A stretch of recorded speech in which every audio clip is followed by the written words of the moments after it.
right, everybody, thank you for joining me once again where people continue to be wrong on the interwebs. What a shock. They continue to be recidivist offenders. They continue to be Neil Barnard. So let's hear what Neil Barnard's been saying recently and put him right where he's wrong, and that's going to be everywhere. I don't know, I haven't watched this video through, but I do know that it's going to be nonsense from start to finish. Off you go, Neil. 23 ways to make this the healthiest year of your life. Welcome to the Exam Room Live, brought to you by the Physicians Committee. Hi, I am the weight loss champion, Chuck Carroll. Thank you so very much for raising your Who made you the champion of anything, Chuck? health IQ with us in more than 150 countries around the world and making this one of the most downloaded nutrition podcasts anywhere on the planet today.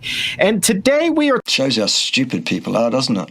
talking about this new year and definitely making a new you.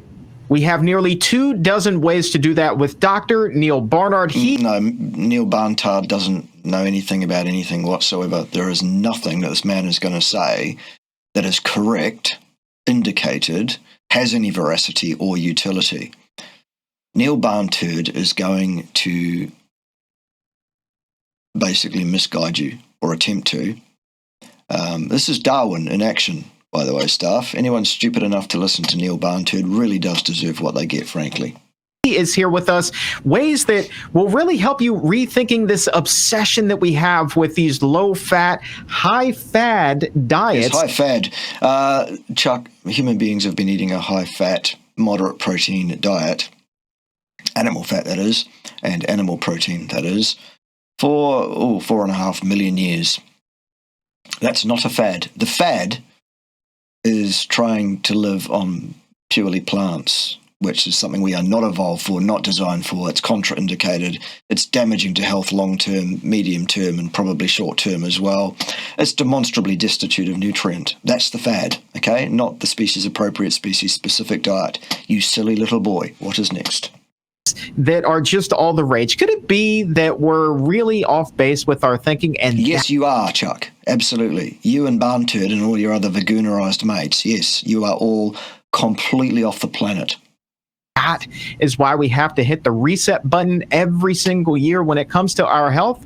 Probably so. So he's got a lot of tips, but he's not rolling solo either. We also have Carly Bodrug, the author, the founder from Plant You. She is here to take all of these wonderful tips that Dr. Barnard has, and she's going to transform them into delicious ideas to make this a sustainable way for you to create your healthier future. And yeah, you better believe we're going to be talking about pizza with Carly. We're going to be talking about burgers with Carly and even bacon, because we're not talking about never eating our favorite foods again. Our goal today is just to give you healthier ideas for how you can still enjoy them. But you don't have any idea about health at all. None.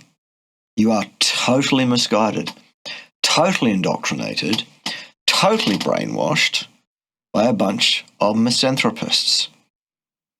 And I'm talking about the churches of anorexia vegana around the world and the high priests that man those churches of anorexia vegana.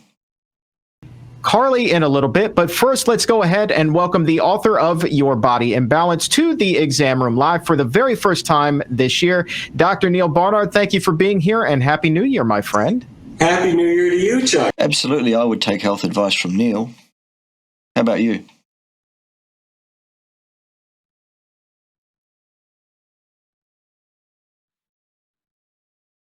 It's great to see you. Great to be back in the new year.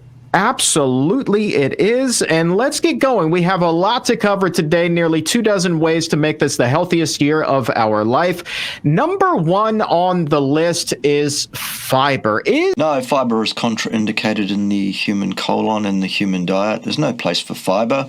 Fiber is indigestible. That's the first clue. You are able to derive a small amount of nutrient from the fermentation of fibers by certain microbiota that exist in the colons of people who tend to eat fiber, but not very much, in fact. What fiber does is mechanically damages, injures the delicate lining of your colon, causes leaky gut, causes chronic systemic inflammation, interferes with the normal function of the colon, is associated powerfully with so-called idiopathic constipation, hemorrhoids, anal bleeding, all of those kind of things. Fiber is a nightmare. You don't want fiber anywhere near your gut at all. Is fiber really perhaps the key nutrient of all nutrients out Fiber is not a nutrient, you absolute buffoon. It is not digestible. Okay? there? It is so important. You know, Oh, fiber is you idiot. You absolute imbecile. Straight away. First thing out of this boy's mouth. Wrong. this boring word. It's kind of this Clark Kent that rips its shirt off and it is now super. Please, Neil, don't rip your shirt off. Please don't. How do you even hold your head up, mate? That has many meanings. Take all of them, because they all apply. Superman.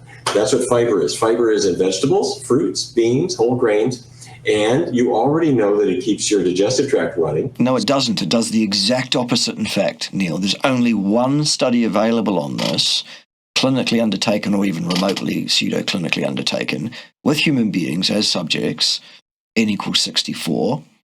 It was absolutely unequivocal as to the results of that study.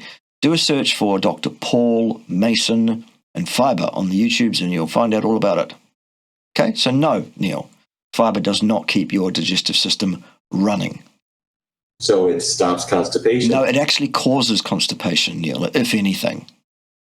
It's highly associated with constipation. The more fiber, the more constipation, the more anal bleeding, the more stress and strain, the more problems, the more chronic systemic inflammation. Fiber is a nightmare. It's contraindicated in the human gut. Please, Neil. Hello. Along the way, it reduces your risk of colorectal It cancer. does no such thing. There are no studies that can inform us on risk of any sort of cancer whatsoever. Prospective cohort studies cannot inform on risk. Period. Done. Along the way, it carries out things you don't want. Like the lining of your colon, Neil. Bits that have been torn off the lining of your colon because fiber is abrasive as hell. The thing that loosens up your gap junctions causes inflammation and causes a problem. What's that crap down the bottom of your teeth there, by the way, Neil? What is that? That dark coloured stuff there. It helps you get rid of cholesterol. Well, you don't need to get rid of cholesterol, Neil. Why on earth would you want to get rid of cholesterol? It's clear that you don't know anything about cholesterol either. Goodness gracious. Reduce cholesterol. It helps you get rid of some hormones that might be causing Yes, let's get rid of our hormones. Oh, you bet. Good idea. problems that are too high of a level. Yeah, like too much masculinity and stuff, Neil. That kind of problem. From having too many testosterone molecules made from what, by the way? Oh, yes, that's right, cholesterol. Among, many myriad roles that cholesterol plays in the healthy body, Neil. Testosterone is one of those. Interesting, isn't it? But there's one other thing, Chuck, that you and I have never talked about, and that is researchers have found that when you have a high Oh, fiber research shows. Yes, Neil, what? diet, it can actually do one other thing that's really cool that helps your waistline, and that is that some of the calories in the foods you Calories, you say. Okay, well, calories are heat, Neil. Calories are heat energy. They have no effect whatsoever on body composition or weight. None. Those are the facts. What's next? are trapped by the fiber before the calories can be absorbed. You can't absorb calories, Neil. Calories are photons of light. They don't interact with matter in the way that you're talking about. You can't absorb them, you can't eat them, you can't entrap them. They also have no rest mass. Ergo cannot be brought to rest. Ergo cannot be encapsulated. Okay? For goodness sake, son.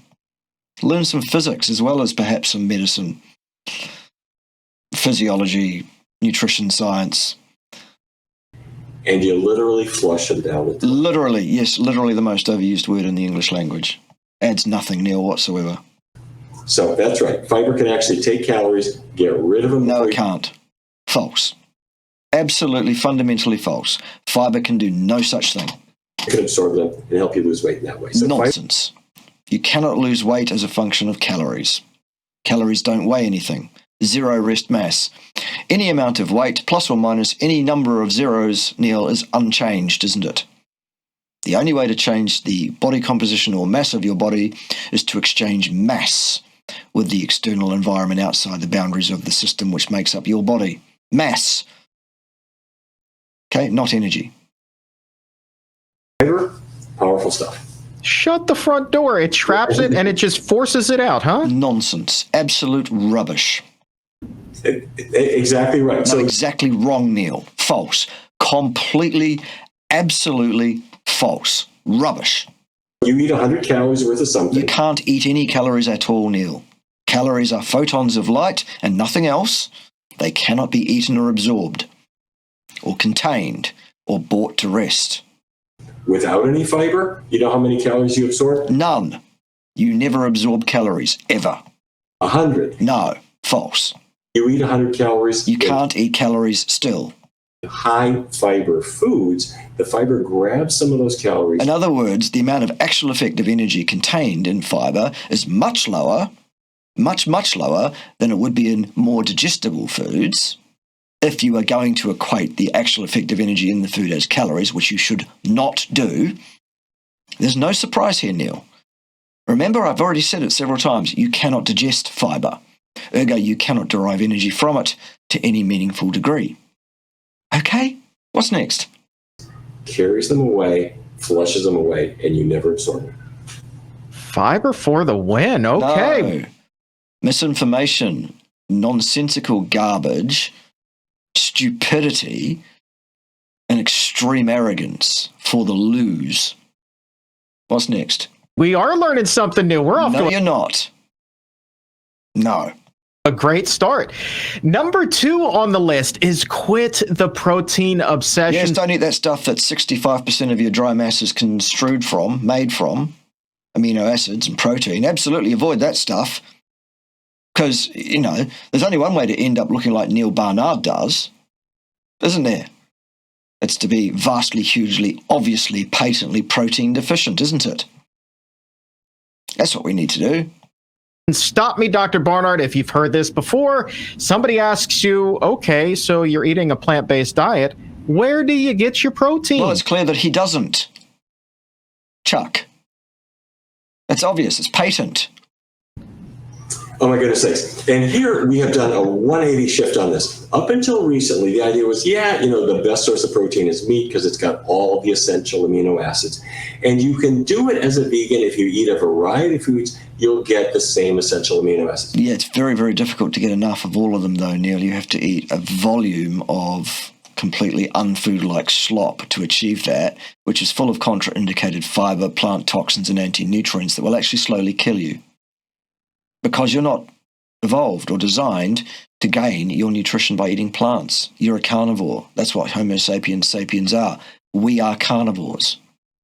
Unequivocally. Fact. The science is in. You're on the wrong side of the science, son. Your ideology does not match or mesh with reality. I'm sorry to have to bring that to your attention. But that's the way it is. True. However, the story goes much further than that. It turns out that not only is animal protein worse... No, it's not. False. Absolutely ridiculous. ...than plant protein. No, nonsense. Absolute rubbish. Because it's got cholesterol with it. Cholesterol is not a problem, Neil. We've covered that. It's not problematic. It's got animal fat with it. That's also not problematic. That's the very stuff we're evolved to derive our energy from. Over 4.5 million years, Neil. It doesn't have the fiber and vitamins. Fiber is contraindicated and unnecessary. All the vitamins you require as a human being can be found in the muscle meat and associated fat of large ruminant animals, Neil. All of them. That plants have. But there's something else. The amino acid chain that makes up a protein. We used to think the more of the essential amino acids you have, the better. Just jam. No, you need a certain amount. Too much is contraindicated and too little is contraindicated, Neil. Jam them all in and you're going to be healthier. Yes, tell us all about health, Neil, please. We're all ears. Tell us about health. Wow. Self-awareness much? Incredible. Just haven't worked out that way. And we now think that it may well be that too much of these essential amino acids can be harmful. Yes, that's correct. But that doesn't mean you shouldn't eat any. And that doesn't mean you should avoid the absolute source that you are evolved to derive your protein from, that being the muscle meat of large ruminant animals mostly. Researchers are specifically looking at researchers. Which researchers, Neil? Who are you going to cite? Which research are you going to cite? Lysine and methionine and many, many others. This will not be on the test. The point being, back in the 1950s with iron, we knew you needed some iron, and the more the better. We later learned that no, not more the better. You need a certain amount, but not too much. Correct. Same with basically everything in life, Neil, and pretty much everything in terms of nutrition. More is not necessarily better. There is an optimum level of everything. Yes.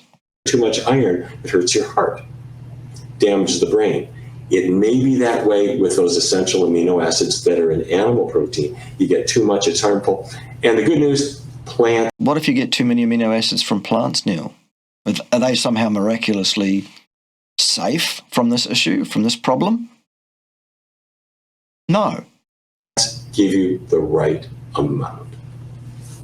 And just to revisit old tip number one there, because there's no fiber that's found in that burger, you're going to be absorbing 100% of those calories. No, there's still photons of light that cannot be absorbed and weigh nothing, absolutely. So, no. Well, correct? All those calories. Yes, avoid energy, Neil. Absolutely, you need to avoid the intake of energy and nutrition. As I say, there's only one way to end up looking like Neil Barnard. All the carcinogens. Anorexia vegana. All the pesticides, all the antibiotics, all the stuff you did not. Pesticides? They don't use pesticides on plants, Neil, do they not? Goodness gracious. Want is packed in that burger, ready to go right down your esophagus. Oh boy, probably wouldn't fit down some people's esophagus, Neil. All the things. Number 3 on the list, rethinking carbs. We are about as carb phobic as we are protein obsessed here in this country. We kind of see the emojis kind of. We're not afraid of carbs. We just understand that they are contraindicated in the diet. There is no place in the human diet for exogenous carbohydrates.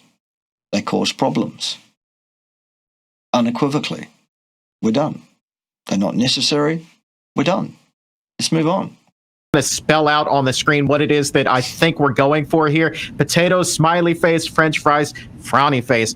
Is it? Yes, 2 different forms of the exact same potato. Time to rethink carbs, Dr. B? It is absolutely time to rethink carbs. No, it isn't. And you could take the most highly trained athlete.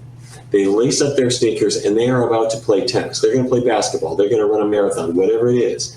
The muscles in their body that are producing that athletic performance, they want one thing, and that is glucose. That's right.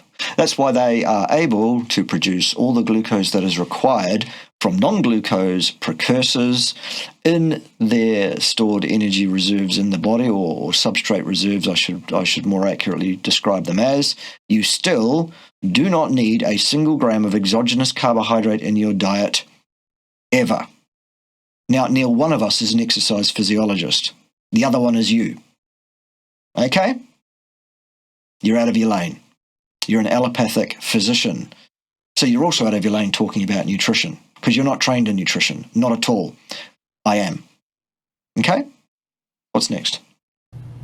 The energy from glucose comes from carbohydrate. No, it comes from gluconeogenesis in the actual design of human beings. The imagined natural behavior of a human being. And I say imagined because most human beings abuse their bodies by pouring carbohydrates down their neck every day. There's nothing imaginary about the design, the positive and negative selection pressure, and the way human beings did live right up until about 11,000 years ago, when we decided to start pouring carbs down our neck for some stupid reason.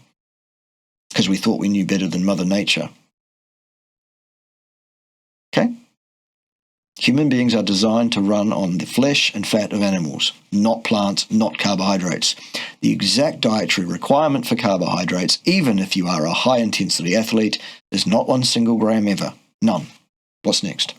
It is simply glucose molecules in their natural form brought to you from foods. No.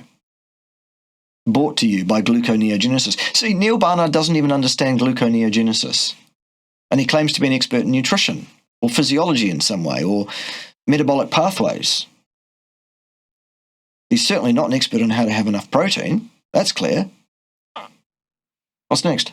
And the whole reason that carbohydrate got a bad name is It's because they're contraindicated in the human diet and problematic, demonstrably, unequivocally, and clearly. That's why. that if carbohydrate is about 50-60% of what you eat. No, it isn't. It's about 0%. Very close to 0%. And if you eliminate it, you're going to lose weight because it's a lot of what you eat. No. You lose weight, Neil, by which I presume you mean fat. Call it what it is. It's a spade. A spade is a spade. Fat's not a dirty word. You will lose fat off your body if you eliminate carbohydrate, precisely because that puts your metabolic process, your hormonal system, your endocrine system, and your inflammasome on the right path. You dump off all this inflammatory-caused excess weight carriage, and it melts off you. Whether or not you consume less volume of food, actually. All right, what's next? But that's the clean burning fuel. No, it isn't. Clean burning fuel. That would assume there's a dirty burning fuel in the human body. There isn't. All fuels used to produce metabolic work break down to the same thing, Neil. Carbon dioxide, water. Okay? There are no differences between carbohydrates, fats, amino acids, and alcohol in that respect. H2O plus CO2 are the exhaust. Okay? So stop lying. Stop pretending you have even the remotest grasp of first principles here. You are an absolute charlatan. You are a criminal misanthropist. You should be in prison, Neil Barnard, for the damage you are attempting to do to humanity and to society. Frankly, as I've said, though, like taking one look, anyone that wants to listen to anything you have to say with regard to health or nutrition absolutely deserves everything they get. That is Darwin in action. There it is right there. So please, absolutely, if you want to listen to Neil Barnard here, Barnard, I should say, absolutely, you fill your boots up. You go and do exactly what Neil Barnard says you should do. Good luck. Body needs. Don't get me wrong. Carbohydrate comes in many forms. No, it doesn't. Once it's been absorbed into the body, it's pretty much all the same form. Well, there are two forms, if you like. Glucose and fructose. Okay? There's candy and sweets and potato They are chips. different forms of carbohydrate. That's not what a form of carbohydrate is, Neil. And junk. But the carbs in whole grains. Well, they're the same, Neil. They break down to glucose exactly the same as the ones that you'll find in sweets. Okay? They're exactly identical. Starchy vegetables, beans. Yeah, they break down to glucose as well. That is clean burning No, fuel. it isn't still. Or it's no different from any other fuel. Still. Not only should you not worry about it, you should seek it out. Rubbish, Neil. Absolute nonsense. Still, the exact dietary requirement for carbohydrate in the human diet is none at all, ever. And is there a contraindication? Is carbohydrate exogenously consumed problematic? The answer, Neil, is absolutely unequivocally it is, yes. It's what gets you through your marathon. No, it doesn't, in fact, at all. No. Even if your marathon just means getting in your car, going to the store, coming back, doing the things that you do every day. All right, number 4 on the list. Here we go. Don't Right, so not a single thing correct. What a shock. What's next? worry so much about carbs, but definitely want to worry about the amount of fat that is The very thing we've evolved to gain the vast majority of our effective energy from over 4.5 million years. Now suddenly we need to avoid that somehow, do we? What an absolute load of rubbish. What a ridiculous fucktangle. Is in your diet, but a lot of people think you cut the fat, you cut the flavor. That's not necessarily the case. We'll be talking more about that with Carly Bodrug here in just a little bit. But Dr. Barnard, why is it with some of these low-carb diets that are high in fat that so many people swear by, people now think that fat is the greatest thing since sliced bread? Since long time before sliced bread, in fact, Chuck. About 4.5 million years. Okay? It's a while, isn't it? I have always maintained that it's still the best practice to keep the fat content really low. Absolute nonsense. That is the worst possible thing you can do nutritionally. Ridiculous. In your diet. Talk to us about that. It is. The easy part of this is that every gram of fat has 9 calories. No, it doesn't. Still. No. More than twice the calories that are in carbohydrates. So? Even if you were correct, which you're not. So fat is fattening. And no, you idiot. Oh, wow. Ooh.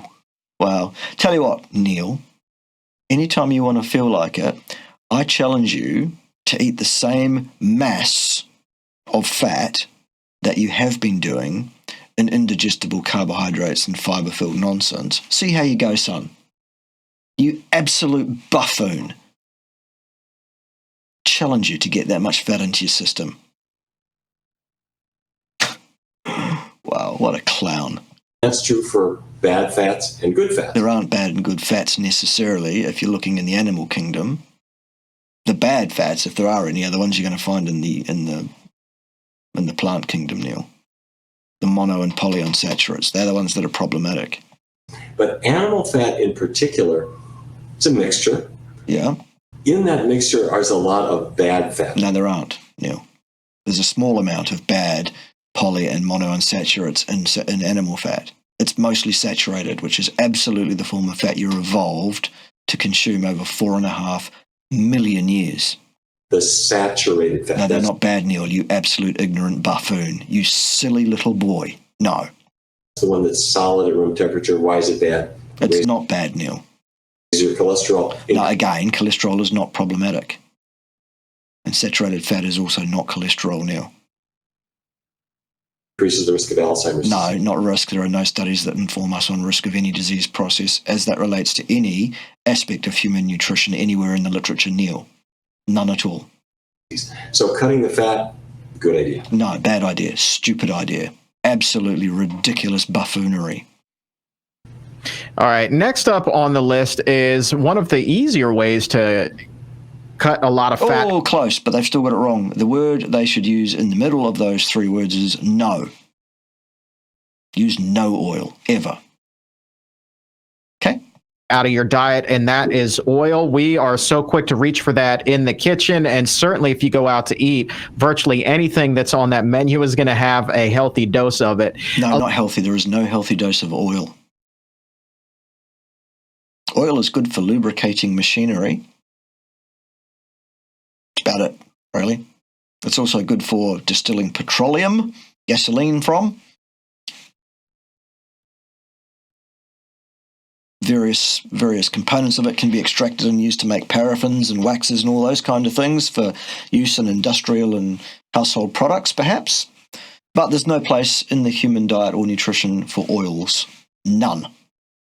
An oil is a fatty acid which is liquid at room temperature. No place for that. There's a small amount of it in your saturated animal fat, your largely saturated animal fat. That's how it is. Adding in heaps and heaps and heaps of additional oil and avoiding the actual part of the fat, which is the best part, the saturated, that's where the problem is here for most people in their diets. Vastly, hugely pro-inflammatory, vastly damaging to the function of the body. Absolutely contraindicated. Should never, ever be done. A lot of people also think that oil, though, falls under that healthy fat category. No, it isn't. Talk to us about oil and health as we head into this new year.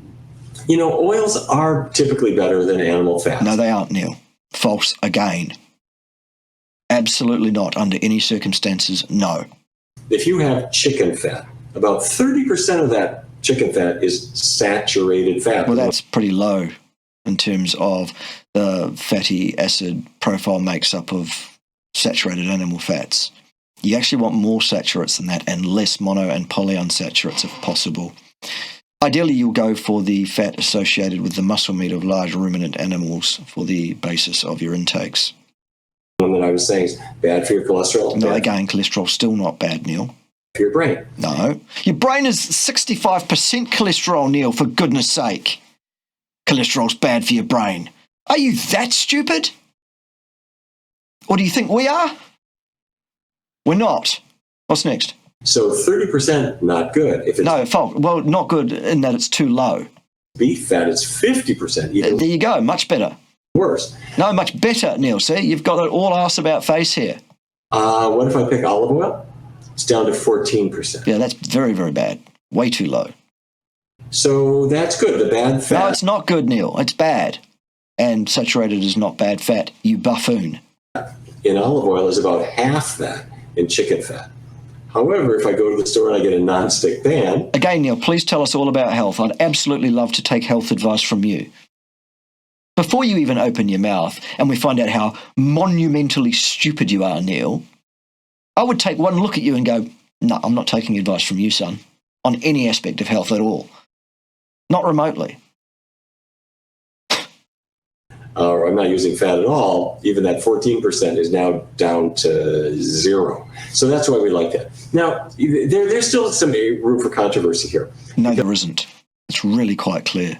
Because olive oil does have some natural compounds in it, like polyphenols, that are probably helpful for us. No, Neil, there's no evidence for that. That's just a speculation. And may have real health benefits. And maybe not. That's the great thing about the word may, Neil. It's inserted in there precisely because the science has been unable hitherto to inform us unequivocally one way or the other. That's what science does. It either provides answers or it doesn't. And when it doesn't, so-called scientists start using words like maybe, possibly, could be, which tells us that they don't have the answer. Okay, that's all you need to know. Let's move on. At the same time, you get a lot of calories and some saturated Again, calories are still not something you can absorb. fat. And saturated fat is not a problem still. Which is making most people, on balance, say, really minimize those fats and oils. Well, minimize oils to none. There's no place in the diet for oil whatsoever, any more than there is for carbohydrate or fiber. And the oils that your body needs are the ones naturally in the fruits. There are no oils that your body needs that you do not derive in the appropriate amount from eating the fat associated with the muscle meat of large ruminant animals, Neil. And the vegetables and beans. It's just traces, but that's what your body needs. All right, another great way to reduce the fat from your diet You don't is need to reduce your fat. You need to eat the right kind of fat. to get a lot of that cheese, if not all of it, completely out of your diet. Even a lot of these plant-based cheeses, Dr. Barnard. There are no plant-based cheeses. Cheese is made from the lactation of a mammal. If it's not made from milk, it is not cheese, Chuck. Have a lot of fat in here, but cheese is also one of those things that's so daggone hard to give up. So when it comes to cutting cheese, and somebody thinks they're funny there, cutting the cheese out of your diet, what kind of tips can you offer? Okay, cheese is a problem, and don't forget, it's 70% fat, typical cheese. So what? 70. Yeah, so what? Mostly saturated fat. Yeah, good. That's what you want. The number one source of saturated fat in your diet. Great, awesome, because that's the thing that you're absolutely evolved over 4.5 million years to get the vast majority of your energy from, Neil. Products, and cheese in particular. You want to get away from it. It's got cholesterol. It's got again, still not a problem. more salt than potato chips, and it has Again, salt's not a problem either, Neil. sex hormones in it. Estradiol Yeah, you don't want sex hormones, Neil. You might end up looking like an actual man. from the cow. It's concentrated in the cheese. So my number one solution is one that you've talked about, Chuck. That's nutritional yeast. Is put that on your pizza crust. It tastes like cheese. Got none of the fat, none of the moo in there at all. The vegan cheeses... There aren't any vegan cheeses, Neil, still. Cheese is made from milk. If it's not made from milk, it is not cheese. Are much better, but do look at No, they're not, Neil. There is nothing better about plant material in the human diet than animal material. Nothing whatsoever, at all. No. If it's got coconut oil in it or palm oil, get a different brand. If it's got oil of any kind in it, get rid of it. If it's just pureed cashews, it's going to give you the taste without the cholesterol. All right, so you've never heard of lectins either, Neil, or oxalate, apparently. Goodness gracious me. You idiot. Not the estradiol. Absolutely. And stay tuned. I have a sneaking suspicion, Dr. Barnard, that Carly's going to have some amazing cheese ideas coming up. You mentioned cashews. I doubt that if she's talking about stuff that's not made from milk, Chuck, because that's still not fucking cheese, okay? And nutritional yeast. I'd be shocked if those aren't the list, but I've also seen her work wonders with potatoes and carrots. It's incredible. We don't really care what kind of vegetable porn she's interested in, Chuck. That's not our interest here. We're interested in what's good for a human being nutritionally. Completely unlike what you clowns are interested in over there at your Church of Anorexia Vegana. He's able to do. Sticking with the dairy tip here, Keep your voice below the threshold of pain if you don't mind, Chuck. Switching to non-dairy milk. There is no such thing. Milk is the lactation of a mammal. Okay? If it's not that, it isn't milk. How important is this to stay healthy? Oh, it's a great thing. If you look at cow's milk, send it to a lab. They're going to tell you the number one nutrient in this carton of cow's milk is sugar. Yes. That's why you probably should avoid dairy once you're weaned. And the kind of dairy that you should really consume is none, I think, personally, because you should drink your mother's milk before you're weaned, and then thereafter you probably shouldn't. Some people swear by dairy. I'm fine. I'm not going to begrudge you for that. If you want to drink dairy, that's your funeral. Fine. But that's not a requirement in the human diet at all. Surprise, it's true. The number one nutrient in a carton of cow's milk is lactose sugar. Yes, we know. Number two is fat. Yes. Largely saturated. Great. To get to calcium, you got to go way down the list. Exactly. There's almost no bioavailable calcium in dairy at all. So why not instead pick up soy milk? Why not? Well, haven't you just been bitching about estrogenics, Neil? Something that you're clearly expert in. You buffoon. Do you know nothing about soy? It wouldn't surprise me because you know dick about fuck concerning other stuff too, clearly.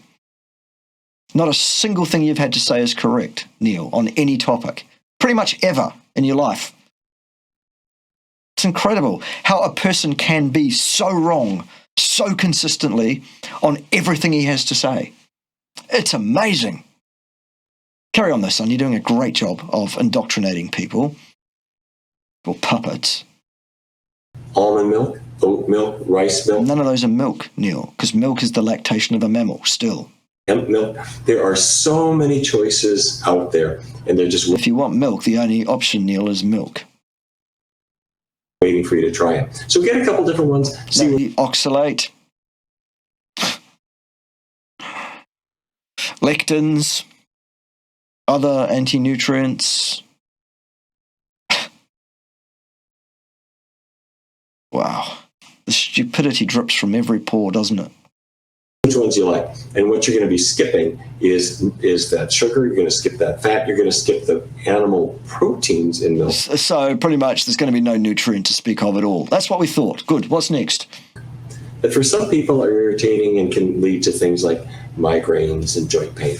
Skip it. You're much better off with the plant milks. No, you're not, because they're not milks for a start, and plants are full of anti-nutrients and toxins that cause all sorts of problems, absolutely, clearly, and unequivocally. So no, wrong again, Neil. Completely wrong again.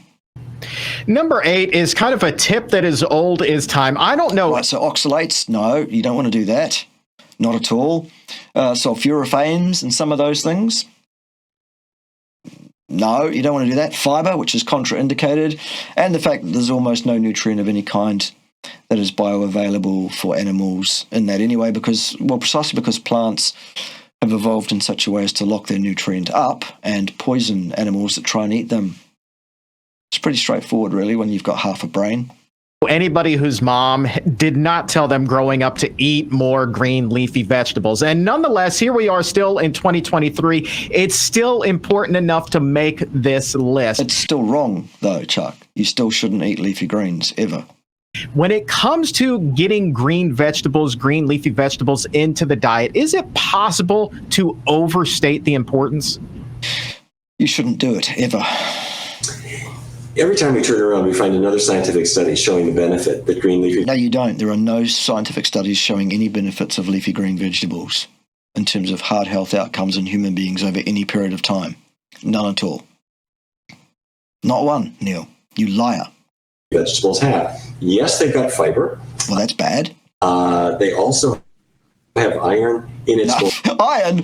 Goodness gracious, Neil. Go and look up heme iron versus non-heme iron and educate yourself on that topic, because it's clear you know nothing about that either.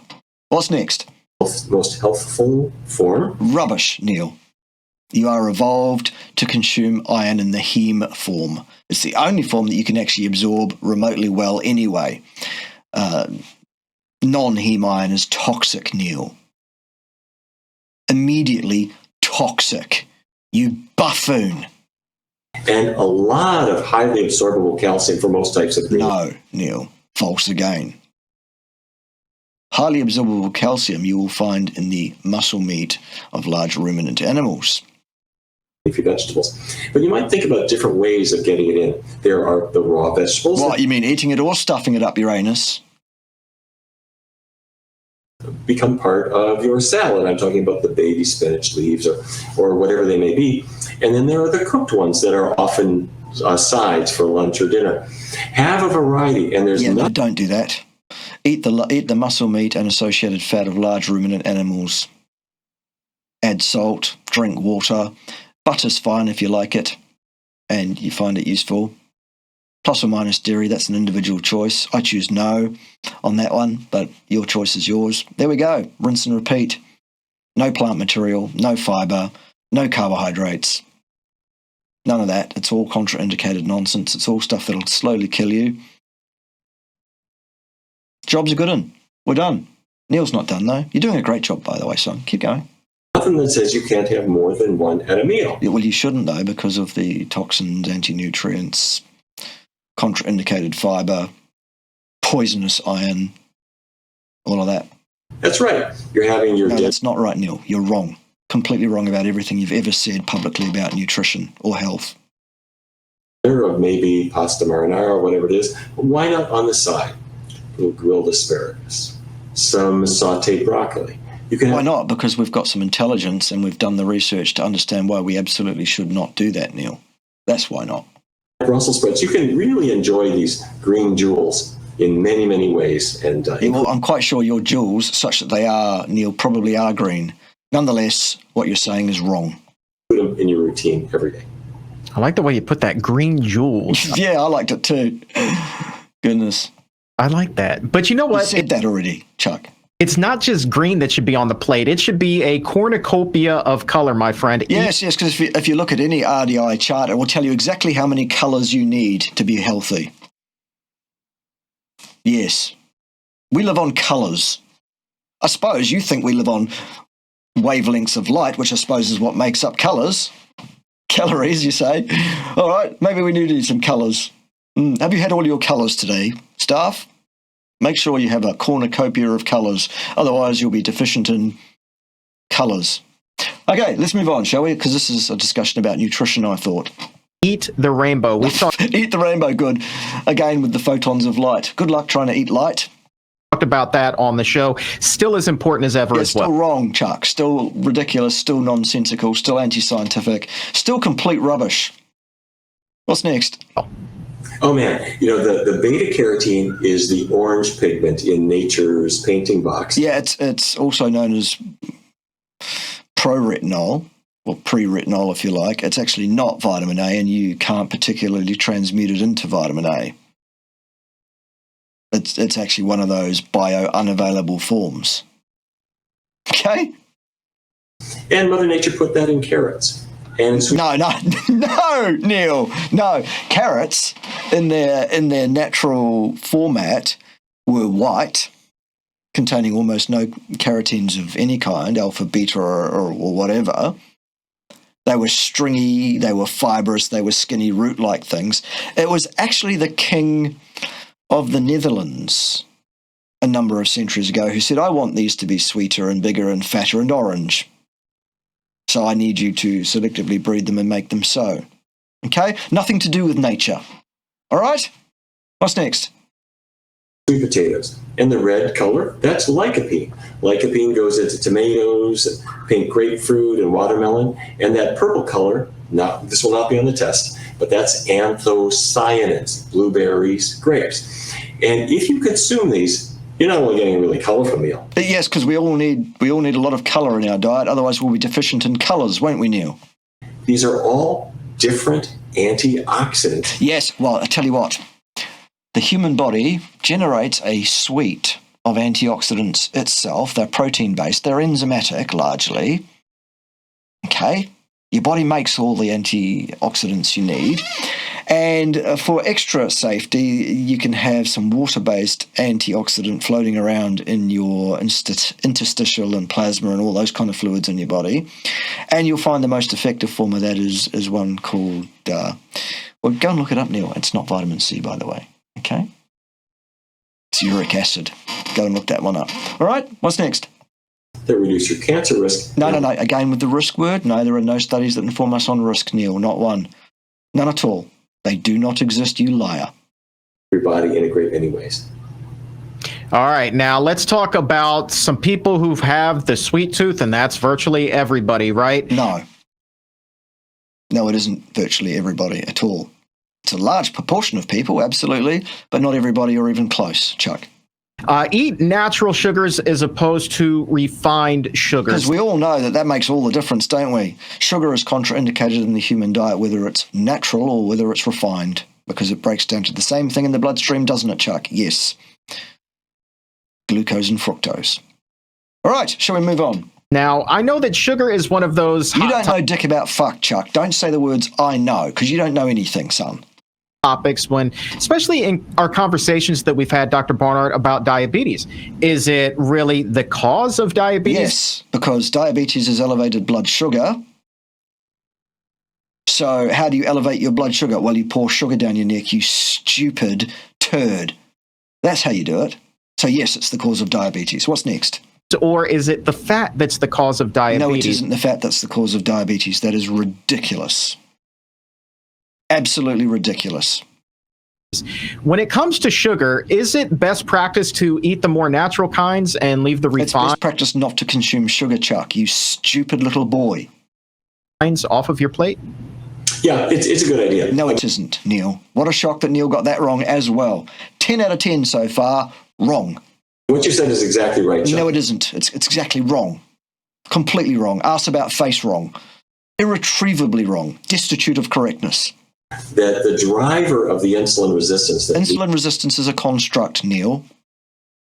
The actual physiological problem that we're talking about here is elevated blood sugar, blood glucose. Diabetes is elevated blood glucose. It's not insulin resistance. How do you elevate your blood glucose, Neil? You pour glucose down your stupid neck, or things that readily transmute to glucose. That's how you do it. How do you solve the problem? You stop fucking doing that. Period. Okay? Shall we move on? Leads to diabetes. No. Is actually fat. No, it isn't, Neil. False. Up inside the muscle. No, it isn't, Neil. Wrong. Liver cells. No, false. You don't even understand the Randall cycle clearly, Neil. Go and look that thing up as well while you're looking things up. New to a lot of people, but that's what the science has No, the science says nothing of the sort, Neil. Your ideology says that. The science says nothing remotely similar. You lying, misanthropist, ideologically driven claptrap artist. No. Even so, this doesn't mean sugar is totally off the hook. Yes, it does. Sugar is totally off the menu. Completely off the menu. Because think about it. Table sugar, where did that come from? It comes from sugar cane.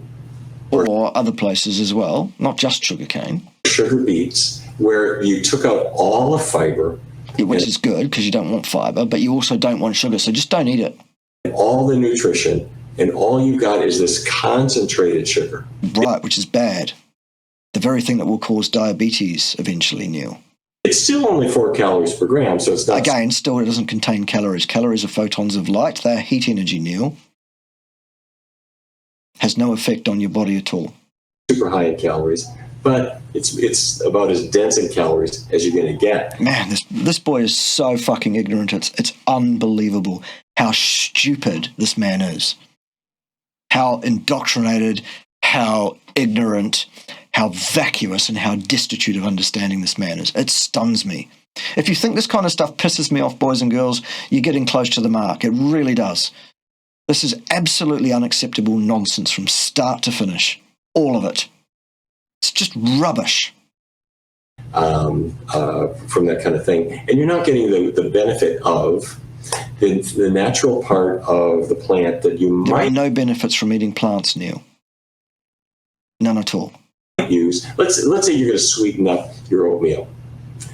How about you don't need to sweeten things up because, well, that's addictive behavior. There is no need for sweetness.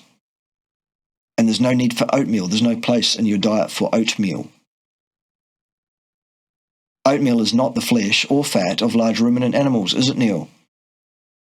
Okay? Table sugar versus raisins. The raisins bring you added fiber with them, Which is bad. of sweetness and all the nutrients that were in that grape. There are no nutrients in a grape that will cause a benefit to humans on balance, given the deleterious effects of the sugar and the fiber. If you eat the seeds as well, then you're eating a huge fuck-tangle of toxins while you're at it. Okay? Shrivel into a little raisin. And the same is true if you use blueberries or sliced banana. They all have those traces of natural sweetness along with the goodness of the fruit. Just put the word natural in front of something and that makes it okay. Does it, Neil? Should we drink some natural cyanide? Because cyanide's naturally occurring, Neil. Should we do that? Because it's natural? Buffoon? What's next? And would I be correct also in assuming that typically in something that has refined sugar, you're also going to get a lot of fat and calories in there, right? So you're talking about... Not calories, Chuck, no. So you'd be wrong in assuming what you've just assumed. Part of it was correct, but then you fucked it up by saying calories. Okay? No. Raisins there and not going to have the fat and the calories that They're not calories, still. I don't know, a frosted donut that has the refined sugar would have. You said it. If you look at the recipe for a cupcake or for a cake or a pie or typical cookie, you think of those as carbs. I got to tell you, That's because they are. Very often, most of the calories are from Not calories, still not calories. all the shortening and butter that got baked into it. Right, so it's a mixture of fat and carbohydrate in terms of the mass in it, which is bad, isn't it, because of the Randall cycle, isn't it, Neil? Of course, you wouldn't know that because you don't know what the Randall cycle is. What's next? Yeah, sugar is often the Trojan horse. That's the part that lures you in. But lurking inside that Trojan horse is a whole bunch of fat that's going to do you harm. No, fat will not do you harm if it's saturated or largely saturated. False again. All right. Next up is one that we've talked about a lot here at the Physicians Committee as well, and that is the classic American hot dog. We're going to get some... Yeah, don't eat that shit. Absolutely agree. Ideas with Carly in just a little bit on ways that you can enjoy a healthy hot dog. But first, let's talk about the reasons why it's important to get those off our plate. Well, hot dog is the quintessential processed meat. Yep, ears, noses, and assholes, nitrates, preservatives, probably added sugar, bit of sawdust perhaps for a filler, good stuff. Avoid that kind of nonsense. Just eat the flesh of large ruminant animals and associated fat that goes with that, and that'll be the answer, frankly. And processed meats, by the way. The Wol Tholomew. As soon as you mention the Wol Tholomew, Neil, your credibility is in the toilet. If it wasn't already, which it well and truly is.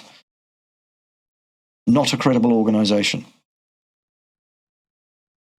Sorry about that. Not at all. Back in 2015 said the Who jury cares what they said? They are not credible on any topic. has come in and the verdict is clear. No.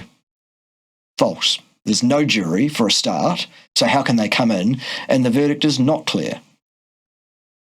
And if you have to say the verdict is clear, it clearly isn't. Because if it was clear, then we wouldn't need it explained to us that it was clear, would we, Neil? Idiot. Processed meats cause cancer. There are no studies that inform on cause and effect for cancer. None. They do not exist, you stupid, ignorant turd. What's next? Not might cause, might increase the risk. Doesn't matter what they said, Neil, that doesn't make it correct. It's easy to say things that are incorrect, Neil. Example, everything you have said in this video. Absolutely everything incorrect. Processed meats cause cancer. No, they don't necessarily. There is no evidence that that is so. Same with the tobacco causes cigarettes. What kind of It's not the same thing at all, Neil. cancer? Colorectal cancer in particular? No, Neil. False. You have one hot dog, part of your routine every day. Your risk of cancer. No, not risk. There are no studies that inform on risk, Neil. Still. Not one. Anywhere. That kind of cancer just went up by 18%. Just putting the word risk in a prospective cohort study doesn't mean you are actually able to inform on risk. It's just the inappropriate use of a word. And you're too stupid to be able to read that paper, Neil, and see that that's the case. It's your failing, son. Nobody else's. What if you happen to have a lunch with 2 hot dogs? Do the math. But it's Maths. not just colorectal cancer, it's also breast cancer No, it isn't, Neil. and many other forms of the disease. No, it isn't, Neil. Not at all. And cancer isn't a disease. It's an umbrella term for a whole bunch of different diseases. You ignorant little boy. And other things that are real surprises. It took us a while to figure out why is it that lung diseases like COPD are linked to processed meats. And it has to do with the way the body chemistry is affected by eating these processed meats. No, Neil. Now you're going to speculate mechanistically on something that there is no evidence to support because you don't understand science or its disciplines. There is a reason that the AA said hospitals should never serve processed meats. Again, appeal to authority, the AA. Okay, no more credible than the WHO, Neil. Not a credible organisation either. Meats to any. If you need an organisation to come up with a position statement on something, that tells you that the science is not clear. Doesn't it? If the science was clear, we wouldn't need any organisation to tell us what the science says. Idiot. Anyone. And that's really good advice for your family too. No, it isn't. Nothing that Neil Barnard says is good advice on any topic whatsoever. All right. If hot dogs are kind of the quintessential processed meat, I would imagine bacon has to be a very close cousin to it. Bacon is number 12 on our list. Breaking up with that. Where do you weigh in on the bacon debate? You know, the problem is that bacon has become such a big fad. You know, But like veganism, huge fad. you can have bacon on everything. You know, it started. No. I would have bacon once a month. Started off to be a little weird that bacon was on your salad, and now that that's Well, I don't eat salads, Neil, because I've got a brain. become kind of norm. Now you can get bacon flavored soap. We've really got to break up So what? with bacon because colorectal cancer is not fun. Again, no, there are no evidences linking bacon with any deleterious health outcome of any kind, Neil. Cause and effect. Not at all. Still. And I think that the public is starting to turn on this, but you're still seeing bacon. Neil Barnard just used the word think, referring to himself. That's amusing, isn't it, kids? What's next?